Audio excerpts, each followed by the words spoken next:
Ассалаумағалейкум достар, сәлем. Және бұл кешегі айтқан, стримде айтқан хайлайт болатын. Және осы видеоның астына лайк және комментарий қалдырып кетеміз.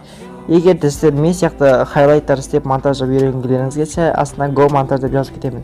Және сіздердің қазір экрандарыңыздың алдарыңызда кешегі екі жеңімпаздың аттары тұр.